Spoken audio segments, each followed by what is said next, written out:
Hey, welcome to the Create a Life That Is Beautiful podcast. I'm your host, Leticia Ringe, and this is the space to be for high vibe people looking to create a beautiful life and business. Let's do this. Welcome back to the podcast, my beautiful friends. I am Leticia Ringe, your host, and it is an absolute pleasure to be here with you all today. We are kicking off today with our first interview for season 6. Today you're going to hear from one of my incredible clients, Louise O'Reilly, and we are talking all about creating inclusive spaces.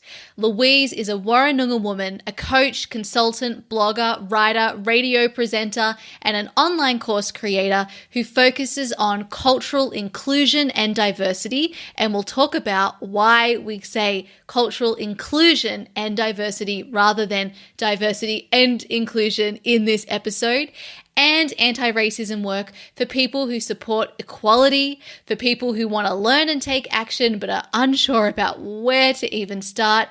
And she has a specific passion for supporting women in business to create inclusive spaces. Louise's dream is to stimulate co-creation of a more inclusive world where everyone feels free to be their authentic self while knowing they are valued and belong. Outside of business, Louise was freelance writing for Amnesty International, a Miss NAIDOC Perth finalist, a radio host, and is part of an Australian-first Aboriginal-led visionary 10-year project designed to create social change and reconciliation in Boorloo in Perth.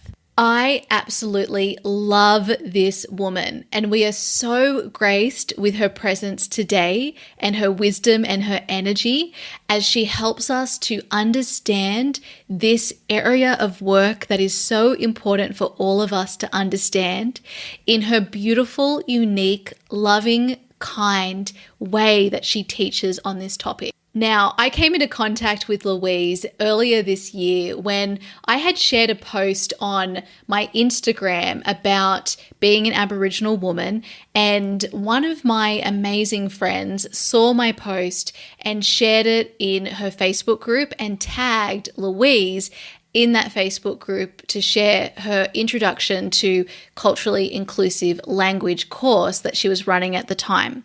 I saw her information and thought, I have to know this woman, and then went and signed up for her course right away, and then joined her for this amazing course that she's actually offering with an incredible discount for you all, which is 100% off.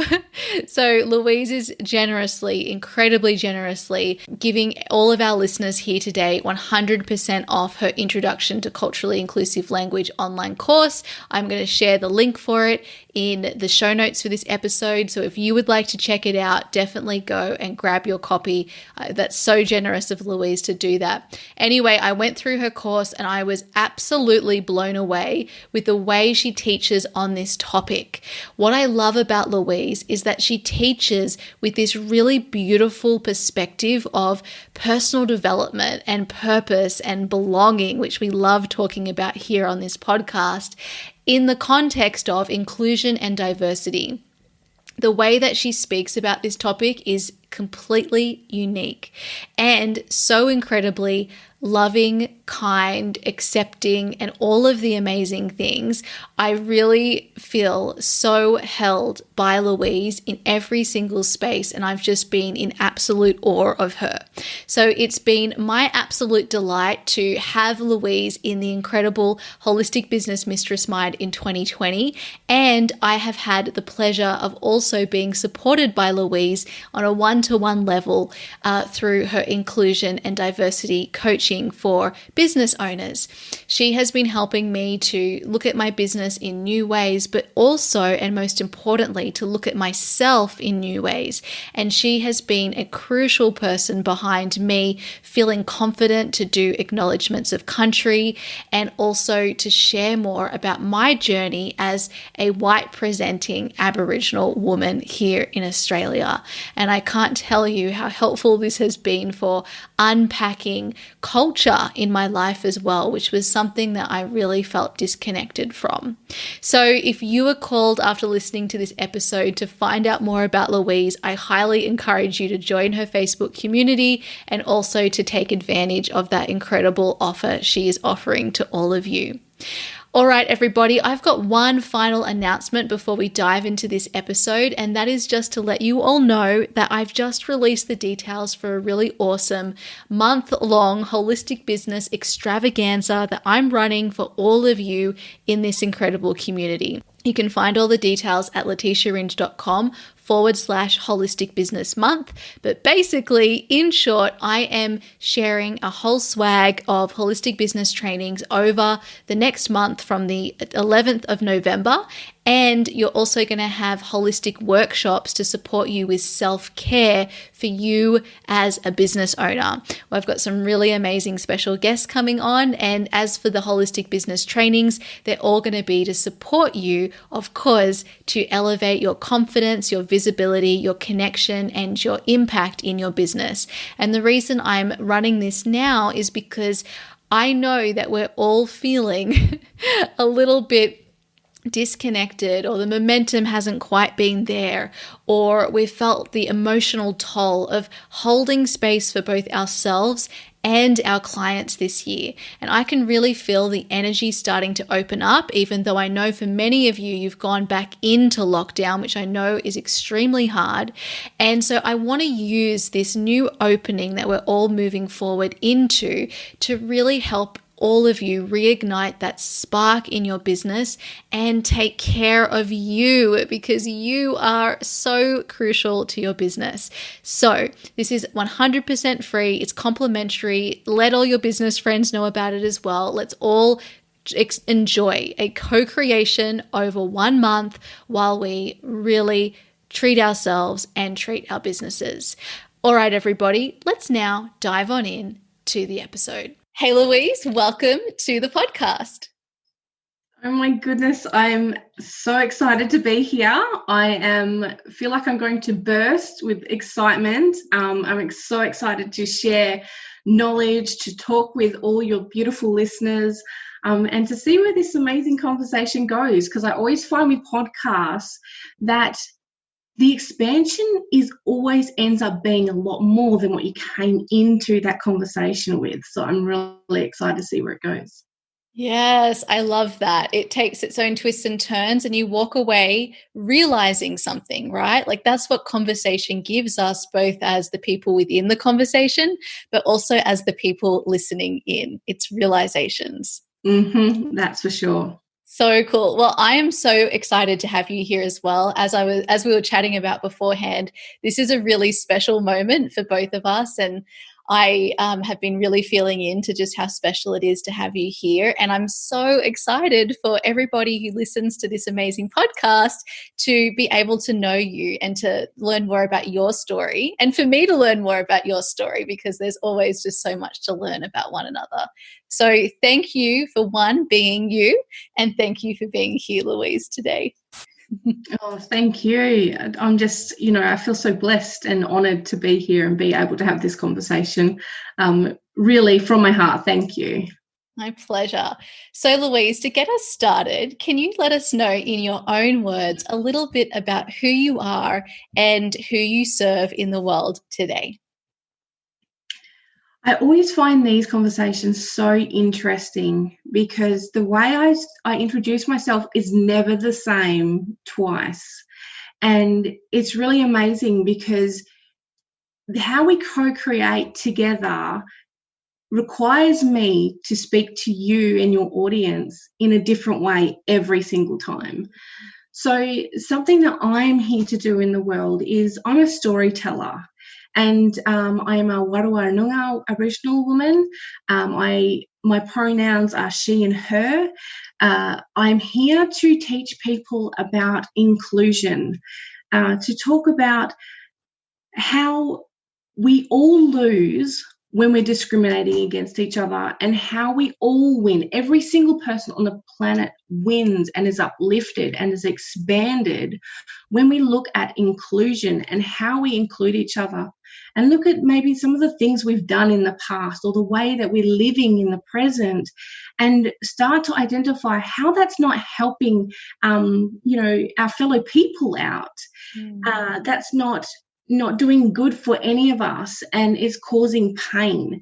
And so I start to look at, really, how do we as individuals make those changes in the world, create what I call ripples of inclusion in the world, which connect us as people. To change our view, to no longer look at each other as what makes us different, so how do we belong to different groups, but look at what makes us the same and what makes us different, which also makes us belong to each other and fit in the same group as people, and to really celebrate and honor and love and be interested in and intrigued by the differences that we have, the differences in our culture, and look at how, when we have inclusion, that is the spark that starts diversity, real genuine diversity. And when we have that diversity, that's the key to our amazing innovation of humanity, of our businesses, of anything that is us, because we bring in so much more knowledge, so much more experience, so many more perspectives, and all that does is expand every single one of us. So that's the kind of stuff that I do. I do online courses, and I speak, and I do master classes, and I coach and do consulting. So I do like a whole bunch of different stuff. But at the end of the day, it's how do I help people as individuals make those impacts in their lives, in their businesses, in their community, and then ripple out into the entire world. So it is pretty massive. And I have never explained or introduced myself in that way before. So that's really exciting. It's a new expansion of myself already. So thank you to you and to your listeners for opening that up for me. I'm feeling really super excited now about this.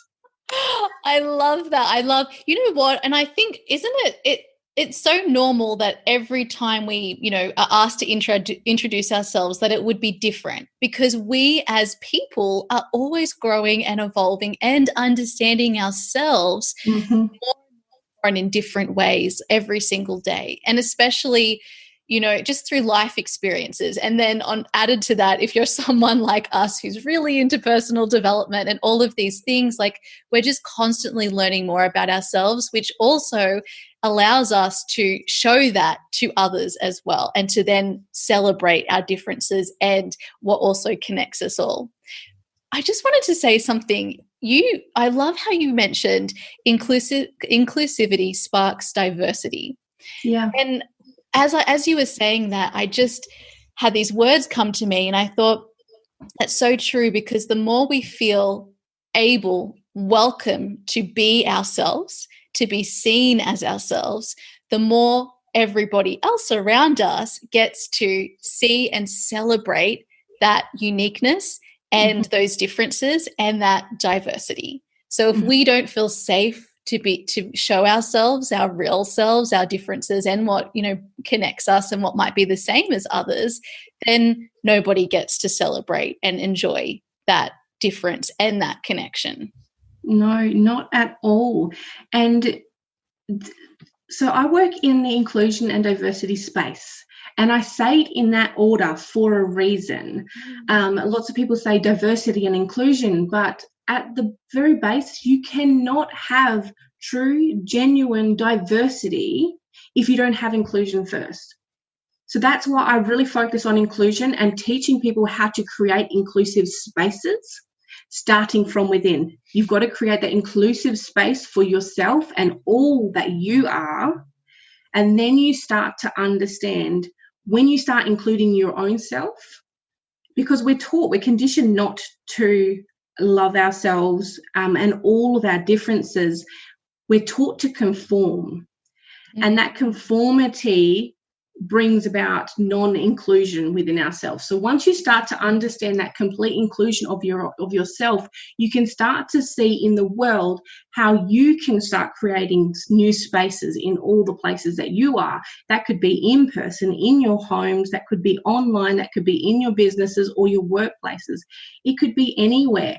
And there is diversity in spaces, but I don't call it genuine diversity. It's those types of places are when, quite often in workplaces where they have these key performance indicators, where they have these targets of having inclusion and a certain percentage of people need to be marginalized groups or whatever their target is. And so they go out searching for those people to fit those boxes. But what they're not doing is they're inviting these people to come into these spaces that are not safe. They are not safe for them to be those marginalized people. They are not safe for them to speak. They're definitely not heard. They may sit at a table, but they are not valued, and their input is not taken on board. And often, because that space is not safe to begin with, they will not even give you the real stuff that they feel they need to say. They won't give you the genuine stuff because it's just completely unsafe for them to do that. They've got to consider things like their jobs. They've got to consider how they will be treated in those workplaces, their workplace relationships. They have to think about lots of different aspects of it. It's just not an okay space for them. So I always say, we can't focus on any kind of diversity until you've made the space inclusive. And when you know you've made the space inclusive, is those marginalized people will come without being prompted. You do not need to put out a specific ad or job role or a specific advertisement to have those marginalized people come to you, because you've created that inclusive space. They know it's safe for them. They want to be there. They want to be in those safe spaces. Oh, I love this, Louise. So diversity is the result of inclusion. And it first starts with you and yourself as an individual. And then it's about creating those inclusive spaces. Yeah. So I would love to know, you've mentioned a couple of words that I've been writing down because I love taking notes and writing down what jumps out at me. It just gives me so much delight. A question I wanted to ask you is, what does an inclusive space feel like to you? An inclusive space feels like a space where you can be completely free to be yourself, your authentic self. You go into it and you do not feel like you're being judged. You do not feel like you have to perform in a certain way. You do not feel like you have to speak in a certain way or conform to any types of ideas or concepts that the group already may have shared or had. It's a space where it's all okay to be just completely you. Exactly the way you are. Yeah, I love this. Okay. And I just love talking about this in terms of how it feels, because as people listen to this and think about either your own businesses or your work environments or your home environments or the space you create for yourself, when we think about the feelings, there's so many different ways of creating that. But if we are looking for, well, I want a space where I feel free to be myself, where it feels authentic, where I don't feel like I need to perform, that feels safe, where I feel valued, where I feel like I can be real, that's an inclusive space. And it's all about how your body really feels in the spaces itself. So that's beautiful for you, finding inclusive spaces, for creating it for yourself, and also creating spaces where you're also holding space with others. Yeah, and the thing with it is, even if you don't identify as belonging to a marginalized group, you still know what the feeling of feeling like you belong somewhere or don't belong somewhere, or feeling like you're not wanted in a space or not welcome or not safe in a space. We all, as humans, know those feelings. So when you can really tap into, okay, well, that is the feeling I may be unconsciously giving in my workplace or my business, or my home, or my community group, whatever space it is, you might be unconsciously putting out that energy by the way that we do certain things, the way we speak, the different kinds of symbols that we use. There's so many different ways in our culture that we can create those spaces and make it unsafe or non-inclusive or exclusive. And that can be completely unconscious. Yeah. Because in our culture, we are taught there are certain social things that are acceptable and other things that are unacceptable. And in the westernized culture, certainly in Australia, it is acceptable to exclude marginalized people, and it's okay. And we don't see it because it's seen as socially acceptable. So until we start bringing awareness to what I bring it back to a lot of the time is our values. So do you value things like equality? Do you value things like oneness and community and all those beautiful kind of togetherness stuff where everyone is loved and respected? If you have those kind of values and you hold those values, and then you have a look at the way some of those spaces are operating, you can start to see they don't align with your values. And what gives us those answers as to whether they're not aligned is our bodies. Our bodies tell us when things don't feel aligned with our values and who we are. So quite often you might be in the presence of another person and they are seen as, I'm doing quotation marks, different in some way. You may feel uncomfortable within yourself. Now, sometimes we convince ourselves that that uncomfortability is because that person is not safe. But really what's going on is, that doesn't align with your values. Feeling that that person is not safe doesn't align with what you really believe from within. Yeah. So it's then, recognizing that the way that they might be reacting is because of stereotypes and generalizations, or the unconscious programming we have from things like TV shows and movies, which is like so hypnotic in the way it conditions all of us. News media and music and any kind of pop culture stuff. You just need to like the other day I was walking through the mall with my family and I just had a look at all the pictures of people throughout the entire mall and they all look the same. Yeah. It is a non-inclusive space for our whole community. Yeah. And that's what we're taught, that's okay, that's okay. And if something is different from that, that's not okay. Yeah.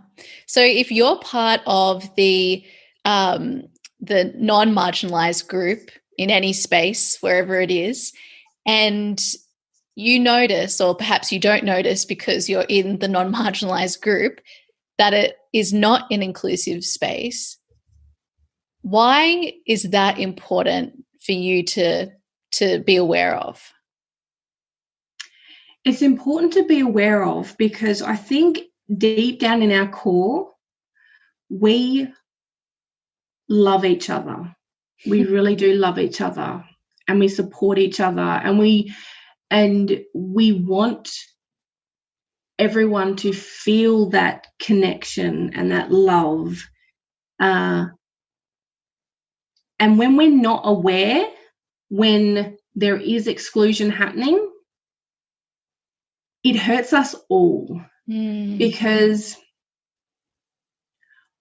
everything. So in my belief system and in my culture, we understand that everything is energy and everything is vibration.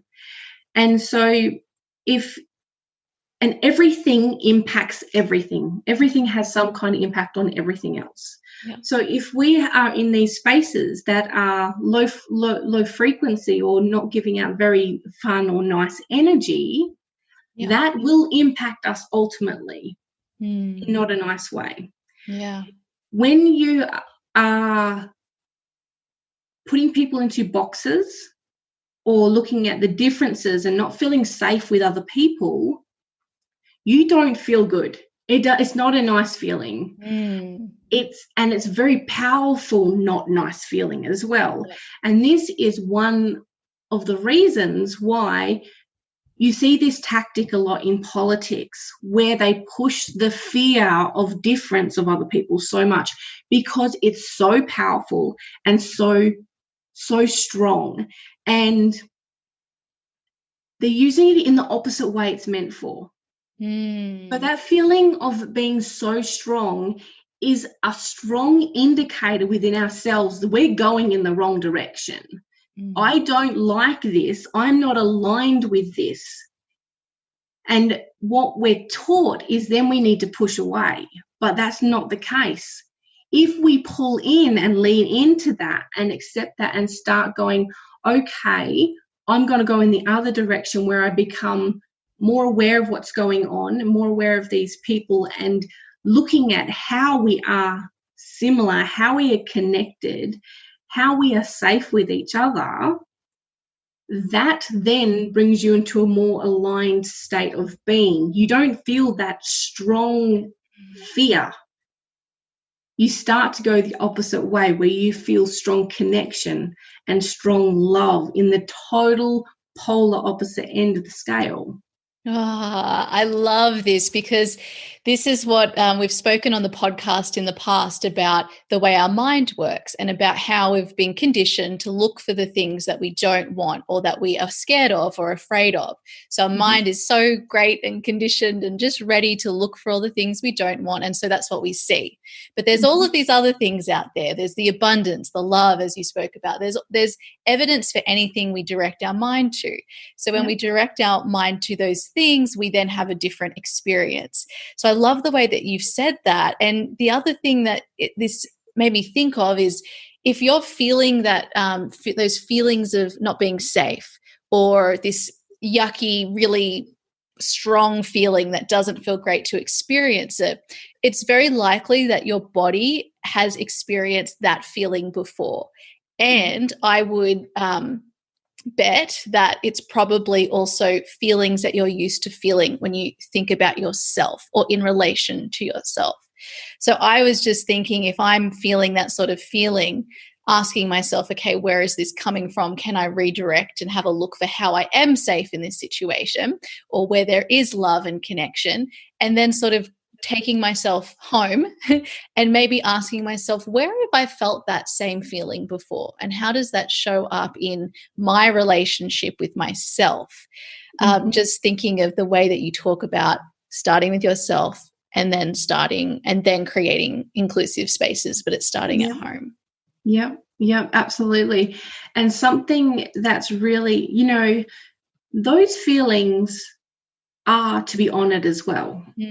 So to feel those feelings, to feel the everything that it brings, the fullness of those feelings, because those feelings are speaking to you. It's a communication to you of what's going on. And so what I love doing is I love journaling. So if you're a journaler, you're going to love this. If not, you can do this in your head, or however way you like to process these things.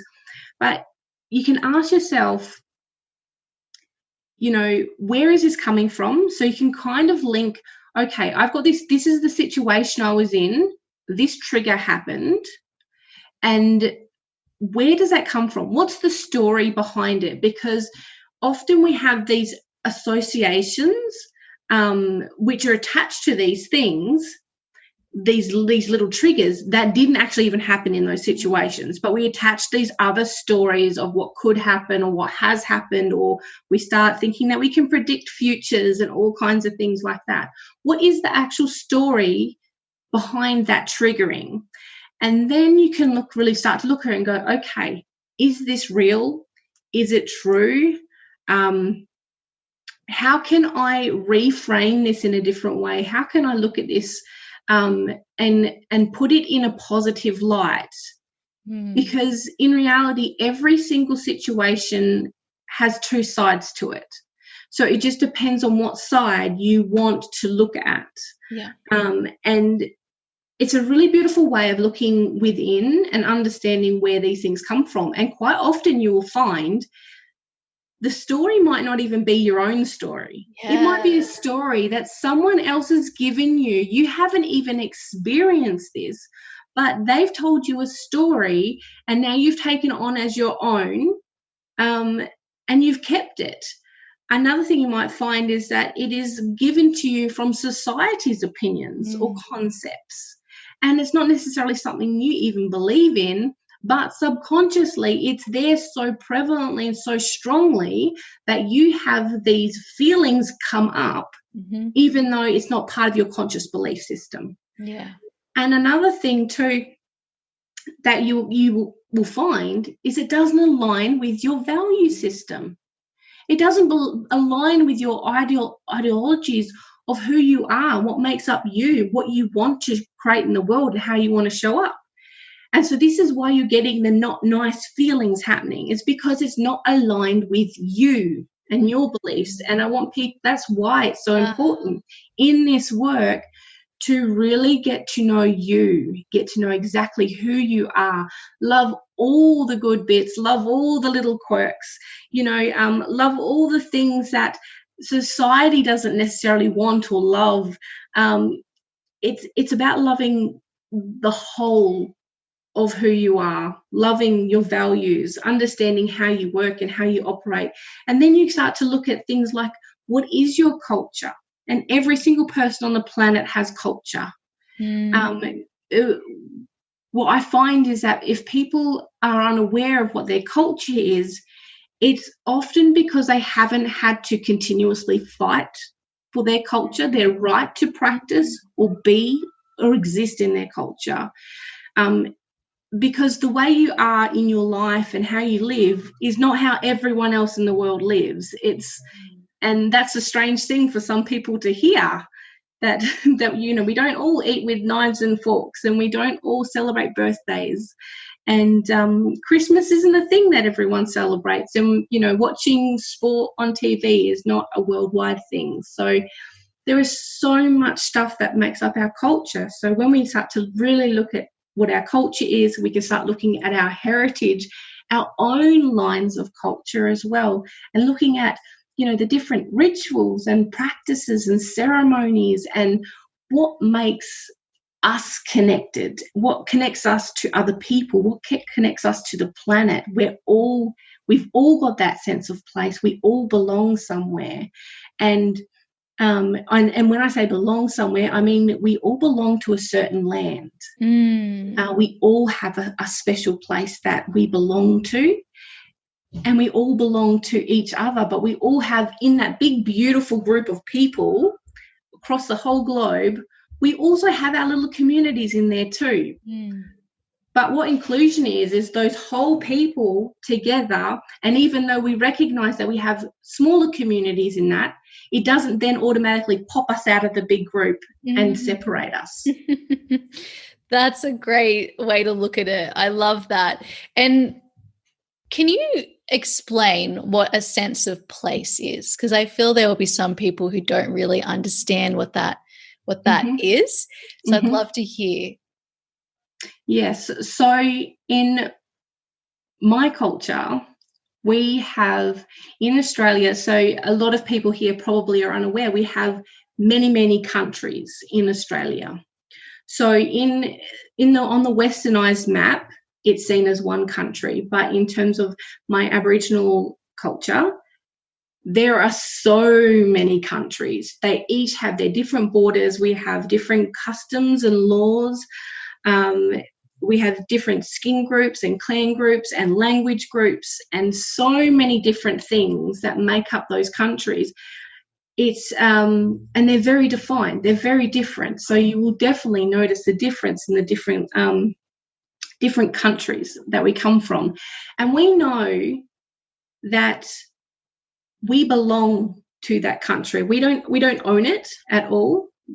It is a custodianship. So we belong to this land. We are responsible to this land and its care and sustainability and conservation. That is our thing. This is where we come from, and when we pass, we will go back to this land. Now, everyone on the planet has a place where they belong as well. They have a place, and I'm sure if you're listening right now, there's a place popping in your head that you go, you know what, I feel so connected to this certain place. And you may not have ever even been there before, but you feel so strongly connected to it, and you want to be there, and you dream of being there, and you long for that land. That's a place that you belong to.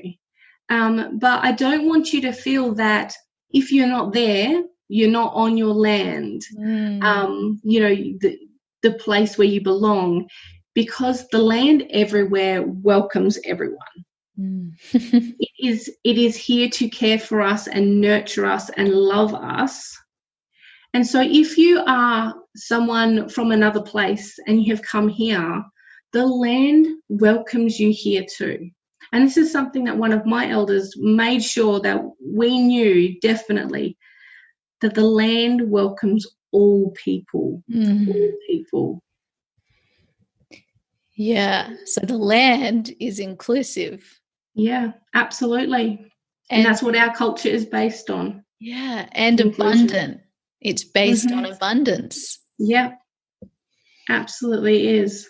And we see how everything is connected to everything, because in reality, we all belong to the same land, because the land mass is all connected. Yeah.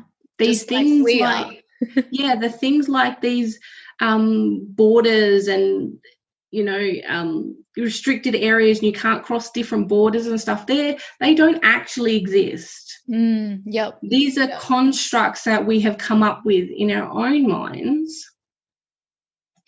We're all connected in some way, and we have our connections are through our song lines, and those song lines are part of it. It is hugely complex. Our song lines are massively complex. They're multifaceted, multidimensional type things, and they also speak to our relationships with each other.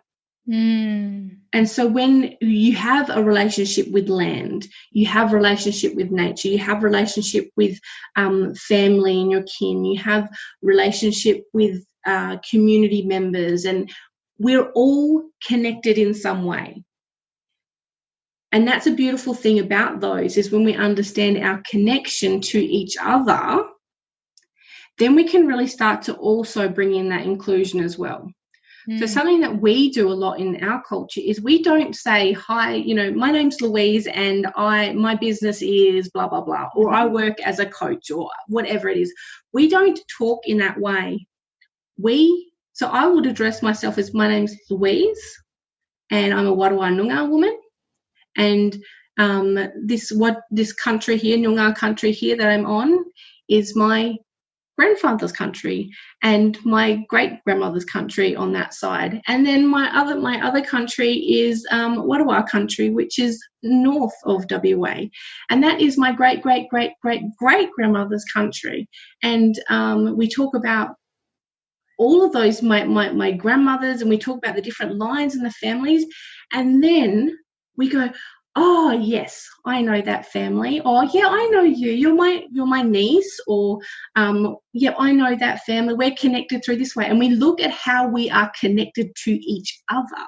And when we have that connection with each other, that builds a sense of trust and understanding between each other as well. Because when I know how I'm directly linked to you, I can start to trust you and look after you, and you start to trust me and look after me. And then we have this caring new relationship where it's about love and inclusion.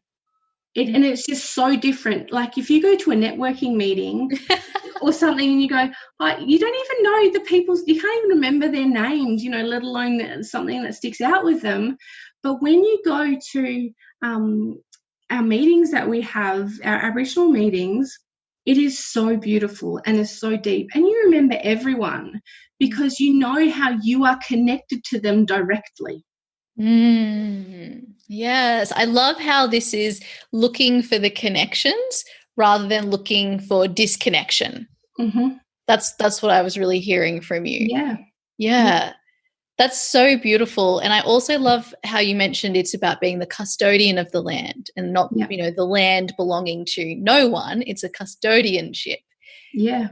I belong to the land. Yeah. The land owns me. Yes. Not the other way. Yes. That's beautiful. And so what does custodianship mean, like in your words? I just love to hear your take on it. For me, so I think with custodianship, you also have to bring in our totemic system as well. So as a general overview, custodianship is about that commitment and honour of obligation to care for that place. So this is why you see a lot of Aboriginal people protesting a lot of things like mining companies, construction. They might be protesting to look after certain water systems or animals or plants. And that's because we have this, and I say beautiful obligation or gift of obligation or gift of responsibility, because it is absolutely an honour and a gift to have this and to be able to serve the land and care and nurture the land. We do this because that's what our custodianship involves. And we do this voluntarily. We do this no matter how much it hurts, no matter how much pain it brings, no matter how long we have to do it for. We do it because we need to. It's part of our role to care for the planet, which then in turn cares for every single one of us. We understand how the systems of everything works in nature, and we understand when it is disrupted in certain ways, how that can have huge devastating effects on everyone and everything. And so that's the big picture kind of look at custodianship. But then there's also, you look at your totem systems. So another one of my elders talks about we're the carers of everything, and he has a beautiful carers of everything story. And that's exactly what we are. Us as people, we are here to care for every single thing on the planet. We are the carers. And when we know what our totems are, we have a direct role in the protection of that particular thing. And so this also comes into, I'm sure so many of your people listening too will feel that sense of purpose. Like we're all here for a reason. And this speaks directly to that we are here for a purpose. We have a soul mission to be here. And that speaks to that. And when you really get to know yourself and understand who you are, you then understand and know what you're here to protect, what you're here to care for. And then you can start to do things and live in those ways that care and fulfill those purposes. Oh, I love how you've tied that into purpose. Everybody will love hearing about that for sure. And actually, I'd thought about caring for the land and caring for our relationships even, also needing to be something that starts with ourselves, knowing how to care for ourselves as well. So it's so beautiful that all of these practices link us back to ourselves and back to uncovering who we really are before we put on all of the layers. And I really thought before when you're talking about that, the journaling, the word that came up for me was it's a form of cleansing, so it's beautiful when we are triggered, and we have those reactions that aren't aligned with our values, because it brings you the opportunity for awareness that there is like a program operating unconsciously that is actually going against what you consciously and intend to believe in, how you want to show up in the world, what you actually believe. Yep. And so if we're able to sort of recognize those areas of misalignment without shame or without beating ourselves up for, oh my gosh, I'm a horrible person because I've had this reaction, and rather look at it with curiosity and see, okay, this isn't something that I'm actually aligned with, nor do I want to continue this pattern. And so now I'm aware of it and I can now choose differently. How beautiful. So I love how this can come up, these triggers, with all of these different relationships you've just taken us through, with the land, with ourselves, with each other. You know, and I love the fact that you've brought those things up too, you know, and not talking about shaming yourself or feeling guilt or anything like that in association with it. So something with the particular style of work that I do, I don't think I have ever come across anyone that delivers consulting or coaching or inclusion and diversity type stuff in the way that I do. I am not here to shame or guilt anyone in any of their thoughts or beliefs they've had. I'm not here to convince anyone that the way I do things or the way I think is the right way. I'm merely here to share. And if it aligns with you, then you can walk with me and I will help you and I will guide you through that.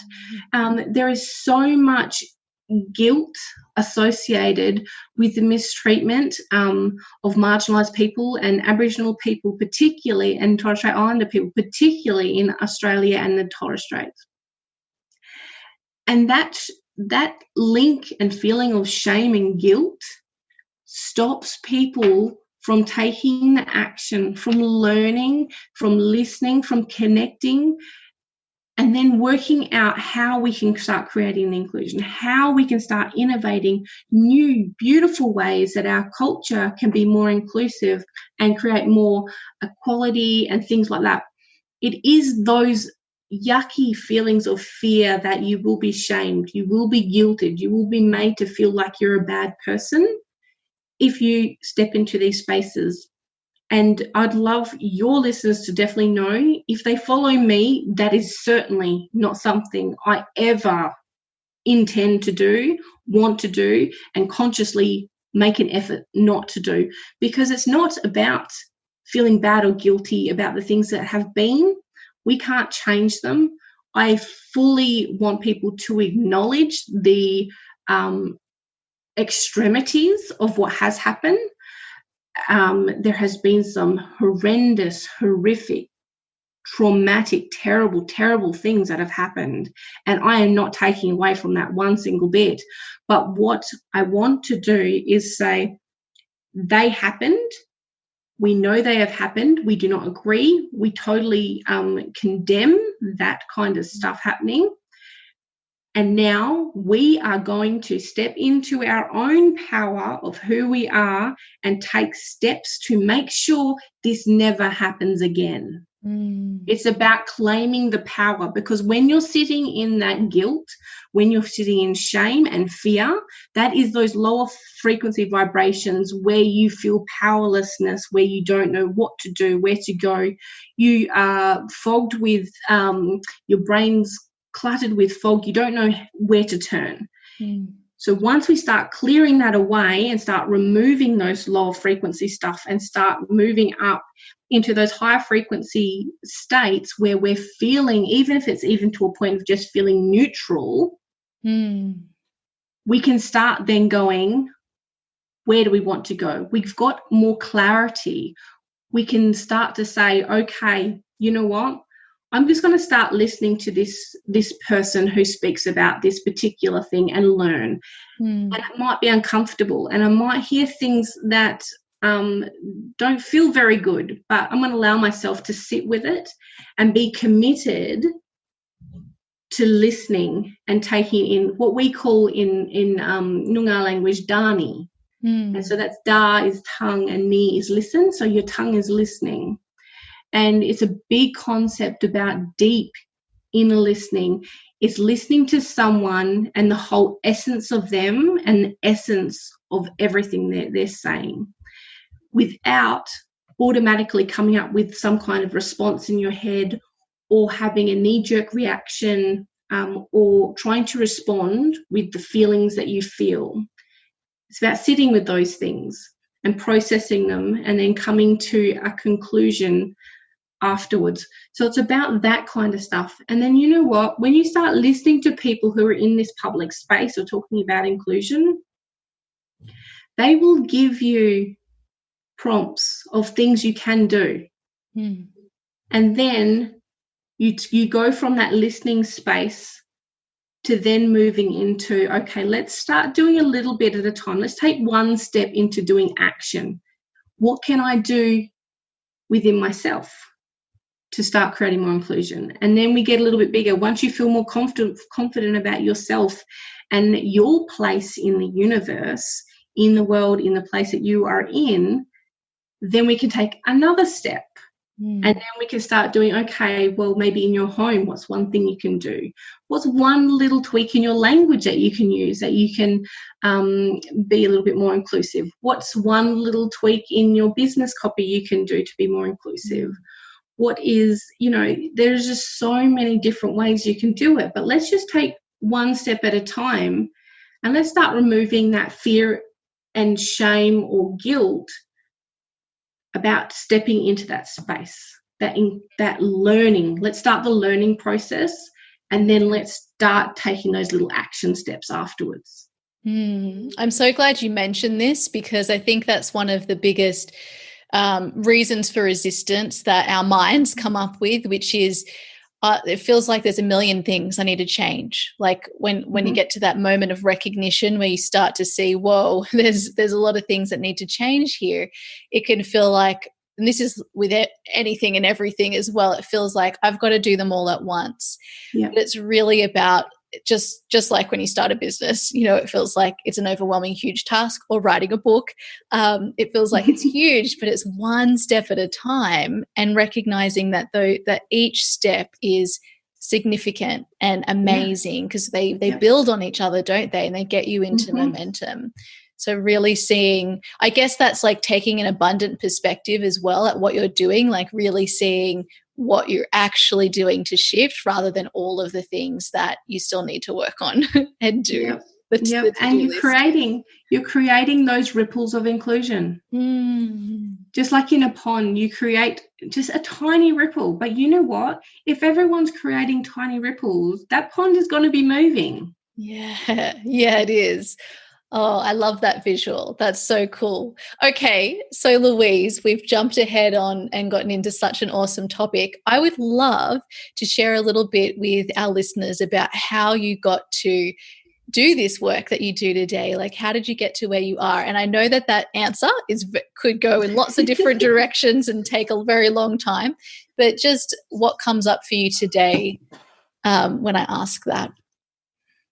Well, that's interesting. I need a cough as soon as you ask me that. It is, look, it is huge, and I'm indicating it's interesting because I want to cough because it's around my throat chakra, and so that's around communication. And so I still do have a little bit of resistance around sharing this kind of stuff. I'm totally human, totally raw, totally human. Still going through all my journey as well, and it has been a very, very long one. So in reality, my journey started from childhood, from as far back as I can remember and as far back as I could define my own identity. So I've experienced a lot of discrimination. I know a lot of you can't see me, but I identify as Aboriginal, and I always have identified as Aboriginal, but my appearance is my Scandinavian heritage, which is very fair. So it has always been really interesting growing up and listening to the way other people identify me was a real struggle, because when I was younger, I didn't identify in a certain way. I was just Louise. That's just me, and I'm all of me, and that's just it. And that's how children think, and that's how children feel. But I find having to identify and define yourself with certain labels happens a lot earlier for people who are marginalised, people who do belong to different racial groups, because they have to start doing it from a very, very young age. And I found this to be quite damaging to me personally, because then I started to look at, well, then am I different to everyone else? I'm the only one that identifies in this way. How am I different, and why? And I started thinking, well, why does that matter? Oh, it must matter because it seems to matter to everyone else. I started noticing things like in my school community, that my people and my culture weren't celebrated. We weren't talked about. There was not really any room for inclusion in those spaces. But there was what I now, like, when I went through it, I couldn't really understand. I couldn't articulate it. But now I see it as totally tokenistic forms of celebration. So you have like your NAIDOC days or NAIDOC weeks and Harmony weeks and all those types of things. But they only show up once a year. And you're celebrated, your people and your culture are celebrated during that time, but no other time throughout the whole year. And in my child mind, I kind of thought, you know what, I'm invisible. In these spaces, I'm invisible. They can't see me. I'm not valued. But when you start then having days of celebration where you are celebrated, that told me, wait a minute, I'm not invisible. They know I'm here. They are ignoring me. They are purposely excluding me out of the community. And so that had a really big impact on me and my identity. And I have struggled a lot growing up, defining my identity, who I am, how I fit into society. And on a daily basis, I experience racism and discrimination. I see it. It is everywhere. So, and especially when you become aware of them, it becomes so much more prominent. And so that formed a big part of it. But also part of the thing that got me on this journey was I've always loved people and connecting and helping people. I'm a natural coach. I'm a natural teacher. I'm a natural guide. And I'm very compassionate and I have so much empathy. So that all those kind of things that come natural were just born into me, made part of it. And I just always knew that the world needed to change. I was totally dissatisfied as a child at the state of the world and how it treated other people. I'm going to start crying in a second. and then I grew up, and then I kind of went, you know what? I can totally handle this. I've grown through it. I've felt the pain. I felt the rejection. I felt like I haven't belonged. And I've got to this point where I'm an adult. I can push through that. I don't need to do anything. I don't need to change anything. I'm okay with me. But then an interesting thing happened. I fell pregnant with my first baby, which changed everything, because then I started to go, I don't want my baby to go through that same struggle that I did, to feel that same pain, to feel that same push of exclusion and segregation and not belonging. I don't want them to go through it. And I had another baby as well. But, they are what really pushed me over to say, I'm, as a mum, going to do everything I can in my power to try and change this world, to make it so that people don't feel like they're not okay with exactly the way they are. Every single person was specifically designed the way they are. They are perfect exactly the way they're born. What is wrong is the way the culture of that society is to try and make people believe that there's something wrong with them. And society tries to make every person in the community believe it's some way that they do not belong, that they're not okay. You know, whether it be race or ethnicity, whether it be religion, whether it be the belief systems you have, whether it be the colour of your skin and colorism, whether it be the particular place that you're from, if you're a refugee or not. Your weight, your height, your hair color, everything, the amount of money you earn, your level of education, all these things keep telling people that they're not okay, that they don't belong, they're not worthy, they're not good enough. And I'm at that other end saying, exactly how you are, that's perfect.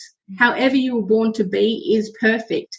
Don't try and conform to everything else, because at the end of the day, you lose and we lose because you're not showing up as you in the world. And you're needed to show up as you in the world because you're designed that way to fulfill your purpose. So that's kind of where that kind of thing came from. And I got into writing and blogging. I do those kinds of stuff. I do freelance writing as well. And I love doing live videos and training series, all that kind of stuff, because I just had so much that I felt like I needed to share with the world through not only my own personal experiences, but also because I'm so passionate about learning as well. So about personal development, about racism and creating communities and how we do that and how to create social change where everyone benefits. I'm passionate about all those things. They all kind of came into it. And then this is kind of where it led to. So, and I'm still experimenting. I'm not at the end of my journey. Who knows where it's going to go to, but it's got to be done because you're so worth it. Every single one of your listeners is just so worth it. And it's so not okay to not feel like you don't belong. Every single person belongs. Yeah, that's beautiful, Louise. And I feel like a pause is just needed to soak in everything you've just said. Your story is beautiful, and I love how you were activated going through the threshold as a mother. That's really cool for me to hear, and I really see that in a lot of my clients. I don't know what it is, but I've had lots of women, my clients, who have fallen pregnant during working together, and it's beautiful to see how that threshold, how it activates a woman. And I also love that your story really shows how the natural occurrence, the natural evolution of your story has led you to where you are now through the challenges, through the pain. This, like, your story is also perfectly designed. You know, we all have to go through the experiences we go through because they get us to where we are, you know, in this moment. And we need to remember that as we continue to live and have other things that sort of go on that we might not think are the best. And I love that as a manifesting generator like me, you have all these different interests that have naturally over time all come together to support one another. I think that's really expansive for our listeners to hear, because a lot of people who listen to this podcast are multi-passionate and they see all of the different interests that they have and they think, well, I have to choose one and I can't. And so they sort of feel like they're stuck where they are, like in that indecision of what can I choose. But I think your story really shows us this organic evolution into everything. It's really about really owning all of you and how it all comes together when we do that. Yep, absolutely. And when we do own all of us, that's where the power lies. That's where the attractiveness comes from. That's where the magic happens, is when we start incorporating all of us and not thinking of ourselves in two-dimensional ways, that we're only this or we can only do that. That's the old thinking. That old thinking is gone. The earth is up leveling in terms of her own energy. She's going through her own evolution and expansion as a planet. And part of that expansion means that we are on that roller coaster ride or that wave with her.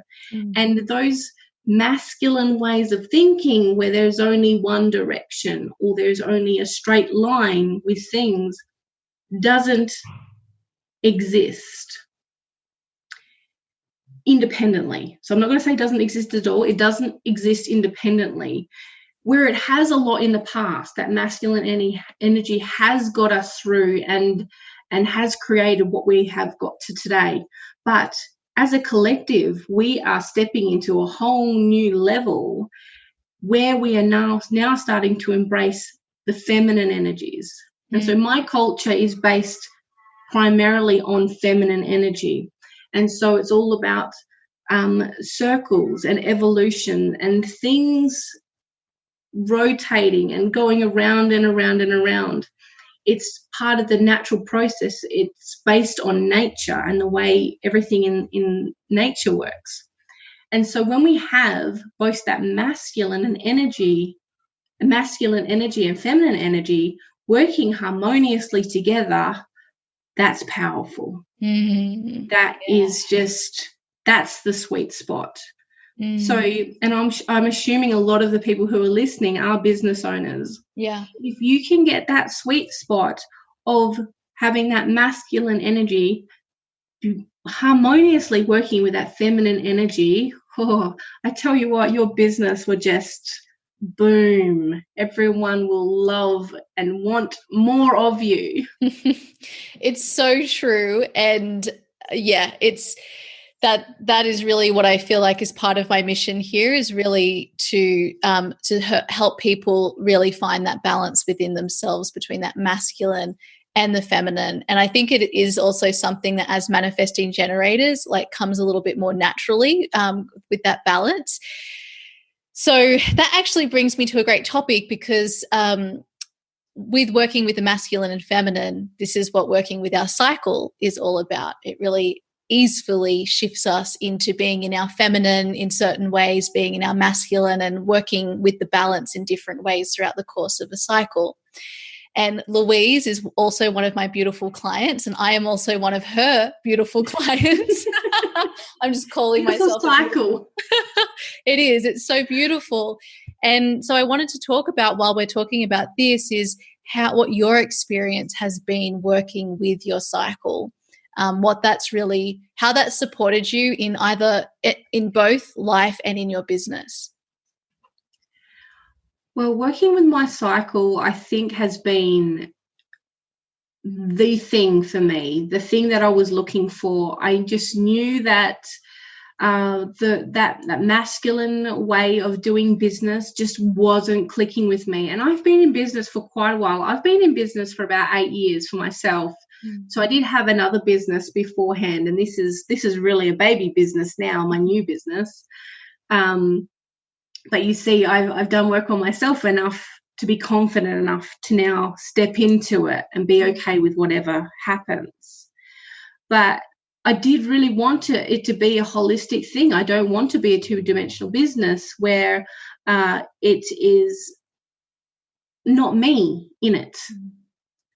So it had to include me. It has to include my natural cycles. It has to include the things that I believe in. It has to include my values, the things that I stand for. It has to include all of those things, all those parts of me. So I think adding my cycle into that really helped me on so many different levels. It has helped me in business because it has allowed longer periods of time to do things.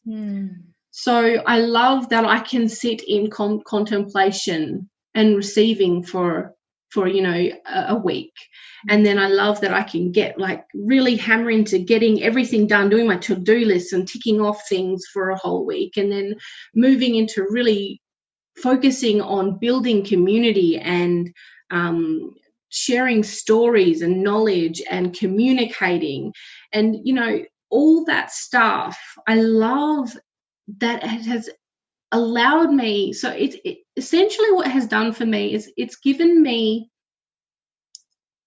the space to give myself permission to do whatever I need to do based on my body, my needs, my soul's needs, and whatever it is saying to me. It has allowed that space because it needed to come from me. That power was from within, but I was restricting myself. So that whole process and the cycle has now given me that whole space to give myself permission to just be me in my own business and not have to live up to anyone else's ideas or concept of what a business should be, because mine is completely unique to me. And I can feel now when I'm transitioning into different phases. And I can understand by how I'm feeling what it's time for me and my business to do. So it is really hugely intuitive, but it's so self-aware. I listen to my body and I listen to my intuition, which ultimately has been amazing for my business, because so often I was just like chucking spaghetti at a wall, hoping something would stick, or, sitting up late at night trying to complete a project or get all my list of to-do things done. And it was just killing me. It's stressful. It's painful. It's not an existence that I want. It's certainly not the reason I created my business. I created my business for freedom, to create that space where I can be with my family, be present with my family, and a space where I can actually help to solve some of the problems that I saw everyone just putting Band-Aid solutions on. So yeah, it's just been huge for me working with my cycle. It has been a little bit confusing sometimes because you still have those expectations stuff that happens. Yes. Yep. So it's interesting when you reach those points too, where you go, well, I should be feeling this way today based on my cycle, and it doesn't happen. And then you have to kind of sit back and go, hold on a second. This is not how everything works. I have to just listen and see where that takes me. So it's been great. I love that you mentioned that, because it's so true. And I always feel like, our body is always, back to the body again, our body's always talking to us. And the first rule is always like allowing our bodies to lead almost. That's what I really heard from you as you described working with your cycle. I just thought, whoa, this is beautiful. That self-inquiry allows you to lead with your body and your energy. And that's what creates sustainability and sustainable businesses. Yeah. And so, but then we'll get into a pattern and a groove and find the way that we sort of work, and then we'll schedule things based on that, and then it won't go according to plan.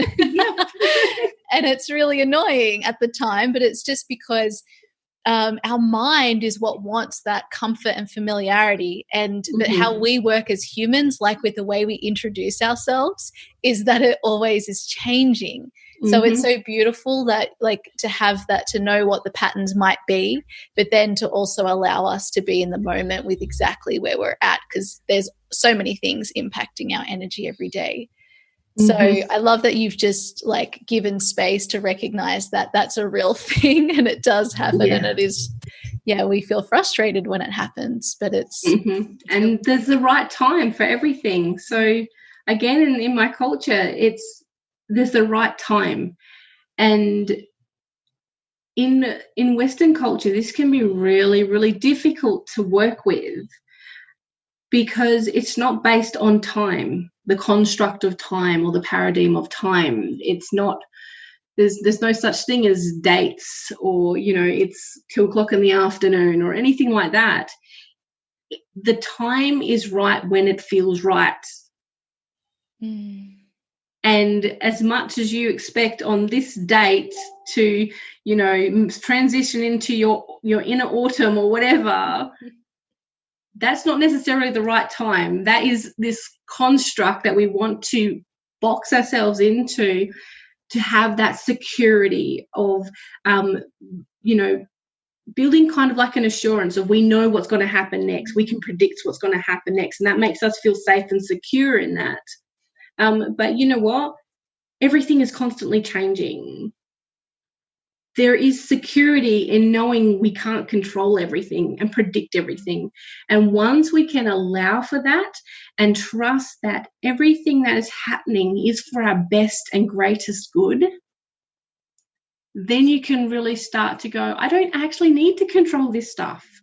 It doesn't matter if I know what date it's happening or not, because I can feel it within myself. I can feel it within my body, and I trust that those energies or the universe or whatever word you use for that kind of thing is here to support me and doing the best for me. And then it creates space in our minds, in our souls.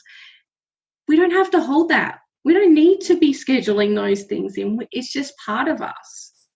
And then when we create that space, we can create more stuff for ourselves that's more beneficial, things that allow us to be more us.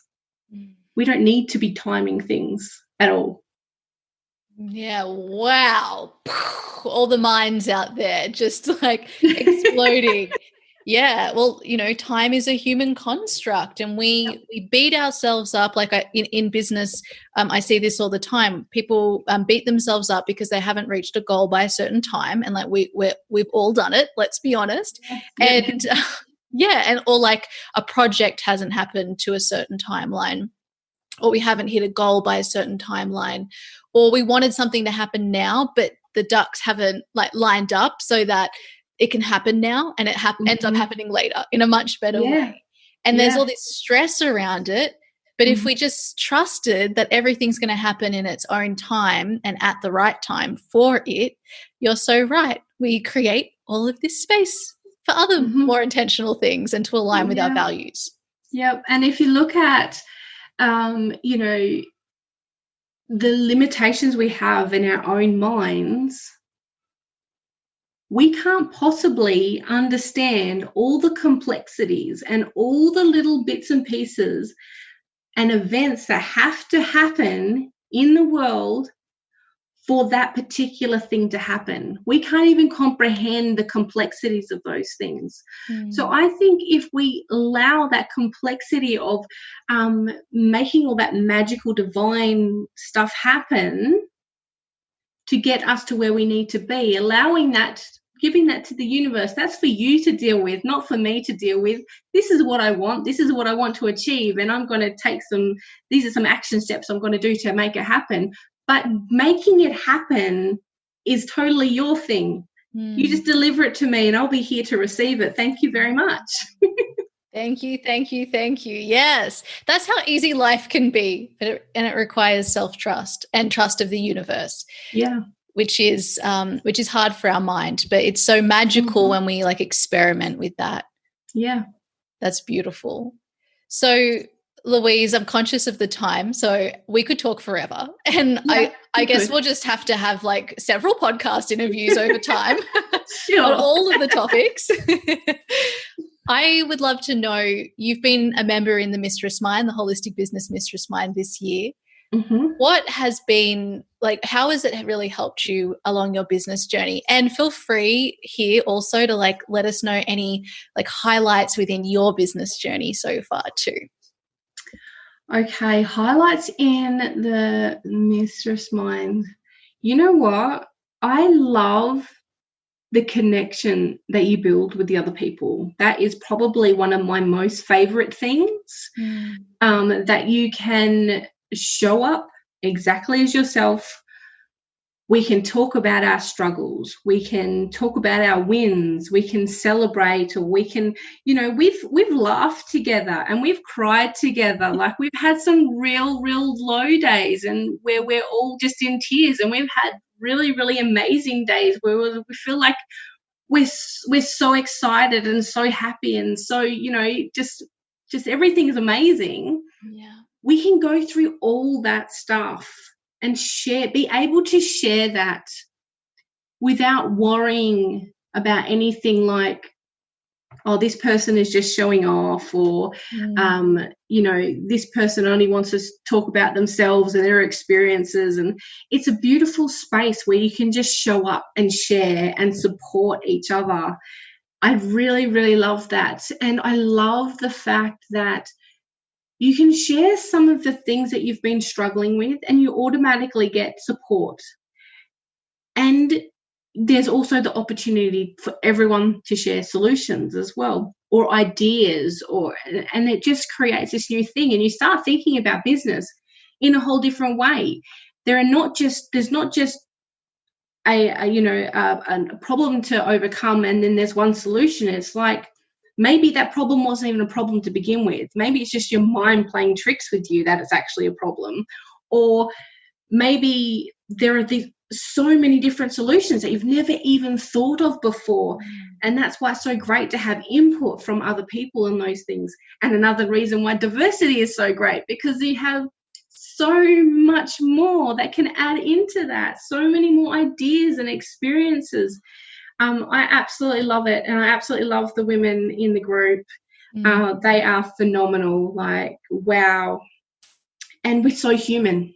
We're all totally human, amazing businesses, successful businesses, but we all have our struggles. We're all people, and we go through the ups and downs. And I think it's a wonderful place to be able to go to be that humanness and not have to feel like you're showing up as a business. Oh, that's probably the best thing you could have ever said. You can be you. Yeah. And you are in your business and you need to be taken care of. And that means having spaces where you can show up and be like, I don't know what I'm doing here. or like, today I just feel horrible. And I got to say, like, observing and being in these spaces, in the different spaces I've held, those days where well, even if we were all feeling like the energy's not great and feeling sad about something or something's happened, they actually make for some of the best conversations we've had. Yeah. And I think we think that it's only when we've got great things happening that we have these amazing opportunities for learning and conversations, but actually it's the realness. Yeah. Yep. The authentically showing up. Yep. The rawness of it. Yeah. Beautiful. Thank you, Louise. I love that it's brought it back to connection, which I feel like is the theme of this whole episode. Connection and all the ways that we connect to one another, ourselves, and where we live as well, or where we feel like we belong to. Beautiful. Yeah. And you know what? Just looking at all the different ways that we connect is so beautiful. If you belong to a certain group, you feel like you identify in a certain group, that is so beautiful. But then you can look at another group that you don't necessarily identify with, and I promise you will connect with every single one of those people in a different way, through a different identifier. So we all belong to each other, and it's important that we have our groups, we have our communities that we feel safe and loved and valued in. But it's important to also not then push away other groups as well. There's so much, like, I can't even explain all the different ways that we can connect and share and love each other and celebrate each other. It's just amazing. There's so much stuff. And look, in my business, it could be through coaching. It can be through having conversation. Like I love just jumping on lives and doing like little information things, or reading my blogs, or doing my online courses, or whatever. That there's just so many ways. And I really want to encourage anyone who's out there who's interested in learning about inclusion in the most beautiful way, in a way that I will support you and guide you and nurture you through that process, because I totally understand it's hard. It is hard. You're looking at yourself and having to go within, including yourself, working out what that actually means, looking at your cultures, looking at the way you do things, the way you think, looking at your value systems. It's a lot. It's a lot to do. It's a lot of personal stuff, and it can be deep and it can be hard. But then it's even hard to then do that out in public and showing out in a public space, and then not feeling like, oh, I feel a bit silly doing this, or do people think that I'm just being tokenistic, or are people just feeling, or, do they think I'm just performing, or am I virtue signaling, or it's then putting it out into the public space and then being comfortable and confident and supported in that space as well. Or, you don't want to be involved in conflict and things like that. I support all that whole process, and I teach about how to handle those situations, what to do. And I would never push you beyond what I feel you're capable of handling. Some people, I might say, go and do a big, massive post on racism and let them know exactly how you feel. But then other people, well, I would never ask you to do that or suggest you do that, because that's not where you're at. Maybe I'll just say, maybe just come up with an acknowledgement of country and just pop that up. Or maybe you could just share something that someone in the inclusion and diversity spaces has shared. That's just a little thing that you can do. So it's really, really, just amazing. And I can't wait. I'm actually writing a book. It's incredible. I was hoping you would mention this. Yes. Look, and this is one of those things that I didn't force it. I didn't make it happen. I put it out there. I said, look, I would love to have a book. And in the most unusual, magical way, I can't even explain how it even fell into my lap, but a publisher got in contact with me and they want me to write a book on this and co-author with other amazing women. So it's going to be a co-authored book. It's going to be sharing amazing stories. Just, wow. It's incredible. I'm so just celebrating you so much. And I just wanted to say, one of the things that I love about Louise and her approach to inclusion and diversity is that loving, abundant approach that you take to it, in looking at the topic in that way, in looking at every person you encounter in that way, and the way that you teach. It really, I can feel your love and your heart behind it. And the other part is you really do take an intuitive approach to every person you work with. So that's why it's not one size fits all. You work with them in the moment and give them what they need and what's coming through for you. And that allows for so much co-creation and collaboration and like beautiful ideas that you could never have like thought up to come through. And I think that is, it's unique and beautiful. And the other thing that I love is your focus on ourselves and loving and accepting ourselves and creating that inclusive space for ourselves first and foremost.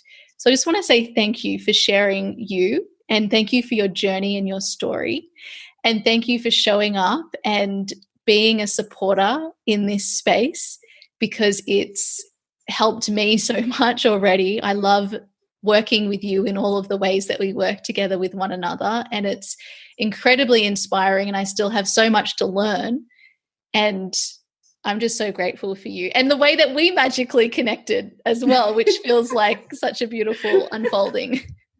It really is. You could not explain how that happened. And that's that whole trust in allowing the complexities of everything that happened. Allow that for the universe. That's their stuff.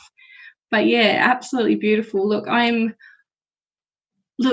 beyond honoured, honestly, to be able to have this conversation with you, to know you. I'm so grateful. I love everything you do. I love the way you do your business. It is so beautiful. And the way you do it is you really honour and value every single person as an individual.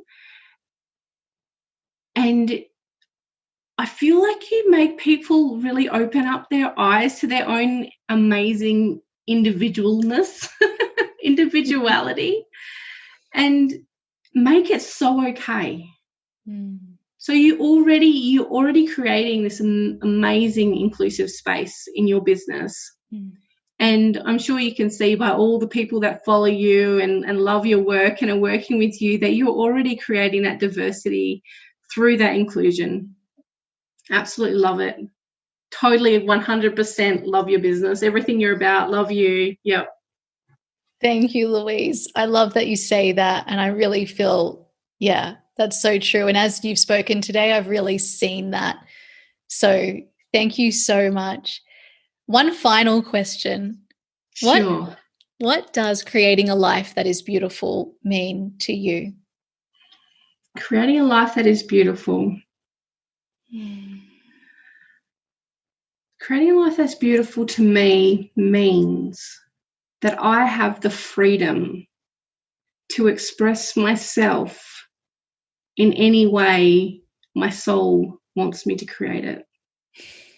And feeling like that is completely okay and beautiful. Thank you so much, Louise. Where can people find you? They can mainly find me on Facebook. So my Facebook handle is Louise O'Reilly .theshieldandtheconch. And I'm also on Instagram. So that's louise.o'reilly.shieldandconch. Beautiful. And we'll definitely put the links in the show notes. Beautiful. And if anyone is out there who loves to talk about inclusion and diversity and are interested in creating it, I have a Facebook community too. Which I do share a lot of free trainings in there and have lovely, amazing conversations as well. Yeah, it's a great community to be a part of. Okay, Louise, thank you so very much for coming on to the podcast. We'll have to have you back. Beautiful. Thank you so much. So there we have it, my beautiful friends. Thank you so much to Louise for sharing her amazing wisdom and her business journey with us and her experience working with her menstrual cycle and joining us in the Holistic Business Mistress Mind. I have absolutely adored this episode and conversation and working with Louise, and I'm just so excited to have been able to share her amazing perspective, energy, and story with all of you amazing people tuning into this episode right now. So if you would love to continue connecting with Louise, make sure you check out her website at louiseoreilly.com.au, and you'll be able to find all of the links to all of her social media over on the show notes for this episode at leticiaringe.com/podcast/Louise O'Reilly. There, you'll also find the link to Louise's Introduction to Culturally Inclusive Language online course, which Louise is very generously offering to all of you here in the podcast community 100% off. So make sure you check out the link there to sign up for that. I highly recommend you do so. It's so helpful for you whether you're based in Australia or outside of Australia, and I have found it so incredibly supportive for myself. Now, everybody, if you would like to learn more about the Holistic Business Mistress Mind, our 2021 enrollment will be opening very soon. And there are limited spaces, so you really need to make sure that you're signed up either to my newsletter or to the waitlist at leticiaringe.com/mistressmind to find out about the enrollment as soon as it opens. I would absolutely love to have you join the Holistic Business Mistress Mind if you are looking to grow your business in 2021. And most importantly, I would love to get to know you as the beautiful human that you are. And my final announcement for you all is just a reminder that if you would love to join us for our Holistic Business Month, this month, the Holistic Business Extravaganza, where you'll enjoy holistic business trainings with me to help you as you expand your business holistically, and amazing holistic workshops with incredible special guests to support you to nourish and take care of your beautiful self as the CEO of your business, as well as a private community of holistic business owners, all devoted to doing business holistically, then make sure you sign up over at leticiaringe.com/holistic business month and join us. And I cannot wait to connect with you all over there. All right, everybody, you can continue this conversation with me over on Instagram at Leticia Ringe. Take a screenshot of you listening to this episode right now, tag me on Instagram, and let me know your thoughts. We would love to hear from you. You can also join me over in the Holistic Business Community, which is my private Facebook community for women in business who want to do business holistically. And this has been previously known as the Make a Difference and Thrive community and the Make a Difference Soul Tribe and Women in Business. We now have a new name. It's Holistic Business Community. You can find us on Facebook, or you can go to leticiaringe.com/community and sign up. And we will also be continuing the conversation over there. And we would absolutely love to hear from you. All right, everybody, you have a beautiful day, and I will see you next week for 2 more amazing conversations to support you as you create a beautiful life and business. Bye. Hey, if you're ready to create your very own purpose-driven business too, I invite you to check out my online program, Create Your Beautiful Biz. You'll learn how to create a business that allows you to make your difference and thrive. Just head over to www.leticiaringe.com/CYBB. Let's make creating a business beautiful. I'll see you there.